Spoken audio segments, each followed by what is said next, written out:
ગુજરાત સરકાર પ્રજાના પૈસાનો સદુપયોગ થાય અને વહીવટીમાં પારદર્શિતા રહે તે માટે અવારનવાર પરિપત્રો બહાર પાડે છે, પરંતુ વલોડ તાલુકા પંચાયતમાં સરકારી પરિપત્રો માત્ર કાગળ પર જ શોભાના ગાંઠિયા સમાન સાબિત થઈ રહ્યા છે। વલોડ તાલુકા પંચાયતમાં તાલુકા વિકાસ અધિકારી અને પ્રમુખ દ્વારા પોતાના ચેમ્બરોમાં સરકારી નિયમોનું સરેઆમ ઉલ્લંઘન કરીને એસી લગાવવામાં આવેલ હોવાનો જીવતો જાગતો પુરાવો સામે આવ્યો છે। ગુજરાત સરકારના સ્પષ્ટ પરિપત્ર અનુસાર માત્ર ક્લાસ 1ના દરજ્જાના અધિકારીઓ જ પોતાની ચેમ્બરમાં એસીની સુવિધા મેળવી શકે છે। તેમનાથી નીચલી કક્ષાના અધિકારીઓ માટે આ સુવિધા ભોગવવી એ નિયમ વિરુદ્ધ છે। આમ છતાં વલોડ તાલુકા પંચાયતમાં સરકારી આદેશોને ગોળીને પી જવામાં આવેલ હોય તેવું જોવા મળી રહ્યું છે। જ્યારે સમગ્ર મામલે મીડિયાના પ્રતિનિધિઓએ તાલુકા વિકાસ અધિકારી સાહેબને તેમની ચેમ્બરમાં ગેરકાયદેસર રીતે ચાલતા એસી બાબતે સવાલો કર્યા ત્યારે સાહેબના હોશ ઉડી ગયા હતા। સંતોષકારક જવાબ આપવાના બદલે ટીડીઓ અલ્લા તલ્લા કરવા લાગ્યા હતા અને મીડિયાનો કેમેરો બંધ કરવા સુધીના ધમપછાડા કર્યા હતા। જો કે આખરે પોતાની ચોરી પકડાઈ જતાં તેમણે ક્યાંક ને ક્યાંક સ્વીકારવું પડ્યું હતું કે મને પણ પરિપત્ર મળ્યો છે અને આ એસી ટૂંક સમયમાં અમે કાઢી નાખીશું।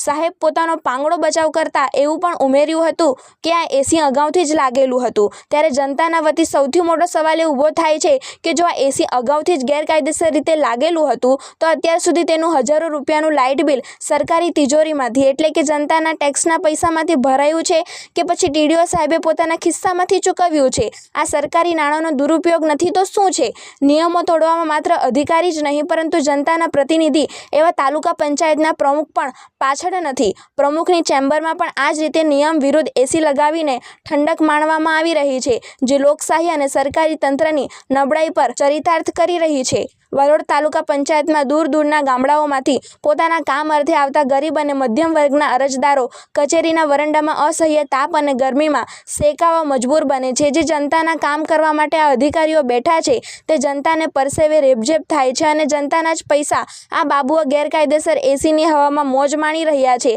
આ જોતા સ્પષ્ટ થાય છે કે વલોડ તાલુકા પંચાયતમાં કાયદોનો કોઈ ડર રહ્યો નથી। હવે જોવાનું એ રહે છે કે આ અહેવાલ બાદ ઉચ્ચ વહીવટી તંત્ર જાગશે કે કેમ, આ ગેરકાયદેસર એસી ક્યારે હટાવાશે અને અત્યાર સુધી સરકારી નાણાંનો જે ધુમાડો કરાયો છે તેની વસૂલાત આ જવાબદારો પાસે કરવામાં આવશે કે પછી મામલો થાળે પાડી દેવામાં આવશે તે તો આવનાર સમયમાં જોવું રહ્યું। સાહેબ, એક ગુજરાત સરકારનો પરિપત્ર છે કે ક્લાસ 1 અધિકારી સિવાય અન્ય કોઈ અધિકારીની ઓફિસમાં એસી ન હોવી જોઈએ। તમારી ઓફિસમાં એસી છે એના માટે શું કહેશો?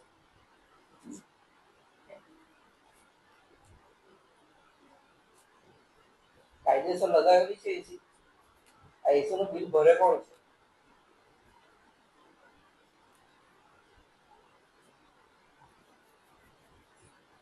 એ તો પહેલેથી લગાવેલી જ હતી અને એને અત્યારે એનો પરિપત્ર આવેલો છે શું પરિપત્ર આવ્યો છે કે હટાવી લેવાની છે।